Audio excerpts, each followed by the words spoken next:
Bueno, buenas tardes. Como os han comentado, os pasaré a explicar el trabajo que llevamos realizando sobre contaminación en aves de Doñana. Este trabajo se ha llevado a cabo con colaboradores de mi centro, del IDAEA en el CSIC de Barcelona, y también con la ayuda del equipo de seguimiento y del Departamento de Biología de la Conservación de la Estación Biológica de Doñana. Bien, en primer lugar os hablaré un poco sobre qué tipo de contaminación ambiental hemos estado trabajando, el muestreo que llevamos a cabo en Doñana y a continuación pasaré a presentar los resultados de dos familias de contaminantes, las que hemos centrado la mayor parte de los trabajos realizados, los retardantes de llama y los insecticidas piretroides. Bien, en primer lugar, únicamente comentar que en la actualidad se utilizan más de 100.000 productos químicos diferentes de uso común y a todos estos compuestos hay que añadirles los posibles productos de degradación en el medio ambiente que a su vez pueden ser también contaminantes ambientales y poder causar problemas en diferentes organismos vivos. Por lo tanto, siempre necesitamos determinar cuáles son los contaminantes de interés y poder decir cuáles son los prioritarios para centrar los estudios en estos. Para poder llegar a evaluar, a establecer este orden de prioridades, tenemos que tener en cuenta básicamente dos factores muy importantes. Por un lado tendríamos la exposición. Esta exposición viene determinada en primer lugar por la cantidad del contaminante que se está utilizando, si se utiliza a escala industrial o a escalas más pequeñas. Por otro lado, su persistencia en el medio ambiente, si realmente persisten, son estables y quedan en el compartimento ambiental intactos o se degradan. Y por otro lado, su movilidad, si quedan cerca del foco de contaminación o bien son capaces de distribuirse a distancias más alejadas de los focos de contaminación. Y por otro lado, evidentemente, el riesgo que causan estos posibles contaminantes que dependerá de la toxicidad que conlleven. En este sentido, una de las familias más importantes en lo que se refiere a contaminantes serían los contaminantes orgánicos persistentes, porque estos se caracterizan por ser, como la palabra indica, muy persistentes, no se degradan ni por acciones redox, ni por ácidos, ni por bases, ni por agentes químicos, ni biológicos, es decir, que una vez emitidos al medio ambiente permanecen largos periodos de tiempo en él. Son capaces de ser transportados a largas distancias, de hecho muchos de los POPs que se conocen se han llegado a detectar tanto en el polo norte como en el polo sur, cuando están realmente en organismos vivos de estas zonas, cuando realmente están muy alejados de los focos de contaminación. Y por otro lado, lo más importante es que son capaces de bioacumularse en tejidos animales y humanos y por otro lado a biomagnificarse a lo largo de las cadenas tróficas. Y evidentemente muestran efectos perjudiciales. Un caso muy evidente es el conocido ya un contaminante persistente ampliamente conocido y estudiado, como son los DDTs, que si bien las concentraciones que podemos encontrar en agua son muy bajas, estas entran en las cadenas tróficas, se van biomagnificando a lo largo de ellas y podemos llegar a tener niveles, en este caso en aves acuáticas, que son 10 millones de veces superiores a los niveles que habíamos encontrado inicialmente en el agua. Si añadimos los efectos que pueden causar el DDT, se ha visto que pueden causar efectos adversos sobre la reproducción, provocan el adelgazamiento de las cáscaras de los huevos, con lo cual se produce un descenso en el éxito reproductivo. Bien, los resultados que os presentaré se enmarcan dentro del proyecto IMPAR, un proyecto subvencionado por la Red de Parques Nacionales y en el que llevamos a cabo el muestreo durante tres años, 3 campañas de huevos infértiles que gracias al equipo de seguimiento nos pudieron recolectar en Doñana. Como veis, el número de muestras, empezamos monitorizando solo pocas especies, pero en el último año de proyecto decidimos ampliar el número de especies para poder llegar a evaluar bien el comportamiento de estos contaminantes que queríamos estudiar.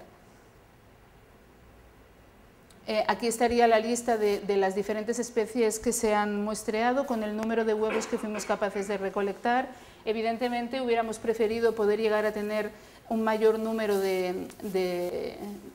huevos recolectados para algunas de las especies en las que únicamente tenemos 1, 2, 3 o 4 huevos, pero eso depende básicamente de la disponibilidad de lo que se haya podido encontrar en el muestreo de campo. Bien, empezaré explicando lo relacionado a la primera familia, los retardantes de llama. Los retardantes de llama son unos compuestos que se añaden a diferentes tipos de materiales para conseguir aumentar su resistencia al fuego y de esta manera poder evitar que se produzcan un gran número de incendios que podrían causar daños materiales y también daños humanos. De hecho, está legislado que cualquier tipo de producto debe llevar incorporado un retardante de llama. Lo que pasa que sí que existen diferentes tipos de familias. Existen los inorgánicos, organofosforados, nitrogenados, pero el 25% de ellos son retardantes de llama bromados que se ha visto que son una familia de contaminantes orgánicos persistentes y de los que os pasaré a comentar. Los podemos encontrar en cualquier tipo de material, ya sea en todo tipo de material electrónico, en plásticos, papeles, madera, ropa, etcétera. O sea que están habitualmente en todo nuestro entorno diario. Son, dentro de los diferentes retardantes de llama, la familia más utilizada, más ampliamente utilizada, corresponde a esta estructura química, los polibromodifeniléteres, que pueden llegar a tener de 1 a 10 átomos de bromo encajados en esta molécula y en función del número de átomos de bromo que tengan y las posiciones que tengan, podemos llegar a tener 209 diferentes compuestos de este tipo. Mencionar también que existe en todo lo que se refiere a la contaminación por contaminantes orgánicos persistentes, existe la Convención de Estocolmo, que es un tratado a nivel global, a nivel mundial, que lo que quiere es proteger la salud humana y el medio ambiente de este tipo de contaminantes. Ya en el año 2004 se estableció una lista con 12 compuestos que están totalmente prohibidos y aquí encontraríamos algunos de los clásicos como el DDT que os he comentado antes o también los PCBs, las dioxinas, etc. Pero dentro de este convenio de Estocolmo también se decidió ir incrementando esta lista de 12 a medida de que fueran apareciendo las evidencias por parte de los científicos de que había nuevas familias de contaminantes que debían ser aquí restringidos. Y ya en el año 2009 se incorporaron estos compuestos retardantes de llama, fueron incorporados y fueron prohibidos. Otra de las familias de las que también hemos analizado son otro tipo de retardantes de llama. A raíz de la prohibición de estos han ido apareciendo nuevos retardantes de llama en el mercado para poder llegar a cumplir los requisitos legales y unos de estas familias serían los de cloranes que parten del Mirex, que es otro de los que está prohibido y serían estas estructuras moleculares. Bien, realmente se conoce muy poco de cuáles son los efectos de estos retardantes de llama en aves. Se han realizado muchísimos estudios, tanto en organismos acuáticos, también en seres humanos, pero en lo que se refiere a las aves hay muy pocos estudios. De hecho, hay un estudio en cernícalos americanos en el que sí que se pudo llegar a ver que había alteraciones en la tiroides, en la vitamina A, homeostasis del glutatión, estrés oxidativo y cambios inmunomodulares. Y también en otro estudio también centrado en los cernícalos, también se vio que había un adelgazamiento de la cáscara del huevo, produciendo también un descenso en el éxito reproductivo. Bien, aquí os presento los resultados promedios que obtuvimos en las muestras que recogimos en Doñana. El primer dato significativo es que en el 100% de las muestras encontramos estos contaminantes. Es decir, podríamos decir que todas las aves del espacio de Doñana estarían contaminadas por estas familias de compuestos. Aquí tenemos los PBDEs, que son los que se han utilizado más ampliamente, y esta es la otra familia que no se ha utilizado tanto o no se ha dedicado tantos estudios científicos a ver porque se creía que a lo mejor no eran tan bioacumulables o tan biomagnificables. Sin embargo, lo primero curioso es que vemos que los niveles de concentración serían del mismo orden o incluso a veces superiores para esta nueva familia de contaminantes que hoy por hoy todavía no está prohibida porque todavía no existen suficientes evidencias científicas.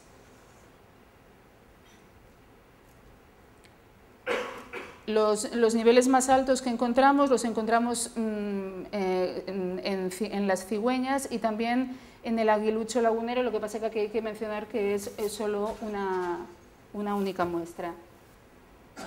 Bien, se vio una correlación de los niveles de concentración para las dos familias de contaminantes, indicando que proceden de los mismos usos o aplicaciones. Y por otro lado hicimos un estudio para ver si eran biomagnificables a lo largo de las cadenas tróficas.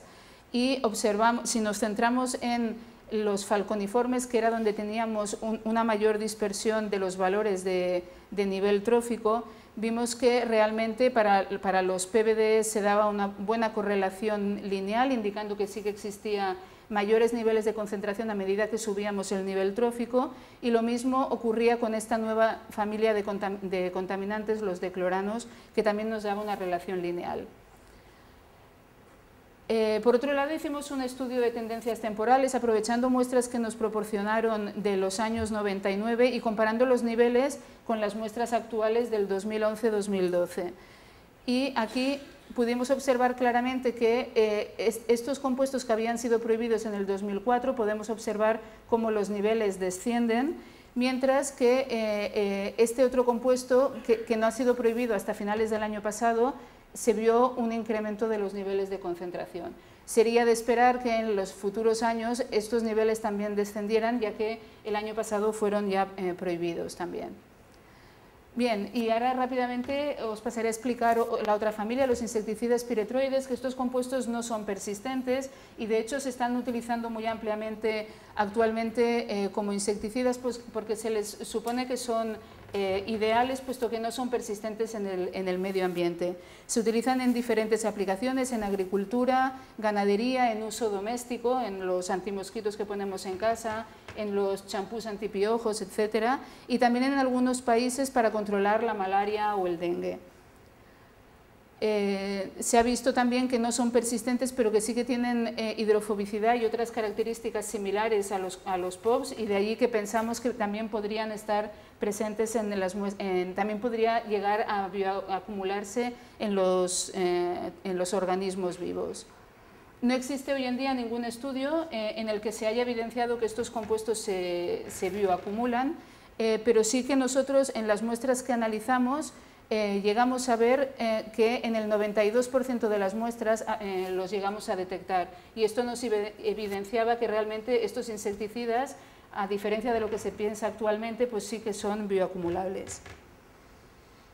Los niveles de concentración tampoco son nada despreciables, de hecho los mayores niveles los encontramos en las gaviotas, pero también encontramos niveles bastante altos para otras de las especies que analizamos. Y en cualquier lugar, si los comparamos con los retardantes de llama, que algunos de ellos ya han sido prohibidos, pues sí que vemos que los niveles en algunos casos son inferiores, pero en otros llegan a ser incluso superiores. Podríamos decir que están dentro de un mismo orden. Intentamos ver también si estos compuestos, al igual que los anteriores, se biomagnificaban a lo largo de la cadena trófica, pero en este caso sí que no encontramos esta relación, con lo cual estos contaminantes sí que están continuamente en el medio y algunas especies deben bioacumularlos más que otras, pero no se produce este proceso de biomagnificación a lo largo de la cadena trófica, al menos con las pocas muestras que hemos podido llegar a analizar. Bien, y para finalizar, pues simplemente un resumen, que los retardantes de llama se han detectado en el 100% de las muestras, que los niveles de las nuevas familias que se están utilizando actualmente, que no están todavía prohibidas, son ya similares a los de los prohibidos, que se biomagnifican a lo largo de las cadenas tróficas, y que es de esperar que los niveles que a medida que se van produciendo las restricciones legales de estos compuestos, sí que observamos que luego los niveles con los años van disminuyendo. Y en el caso de los piretroides se ha detectado por primera vez a nivel internacional que estos contaminantes son bioacumulables y se pueden llegar a encontrar en las muestras de ave, y que los niveles encontrados son del mismo orden que los de otros contaminantes que ya están prohibidos, y sin embargo no se biomagnificarían a lo largo de la cadena trófica. Mencionar, sin embargo, que todos estos estudios sería necesario continuarlos y profundizarlos en el sentido de poder llegar a evaluar si a las concentraciones que estamos encontrando actualmente pueden llegar a producir algún efecto en las aves estudiadas. Bien, y esto era un poco lo que os quería explicar.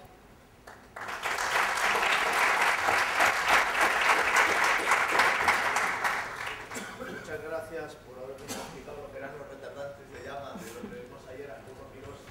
sin saber nadie lo que quería decir. En realidad no hay tiempo para preguntas, pero bueno, si hay una, vamos a por lo menos una pregunta rápida, si alguien tiene alguna pregunta, pero breve.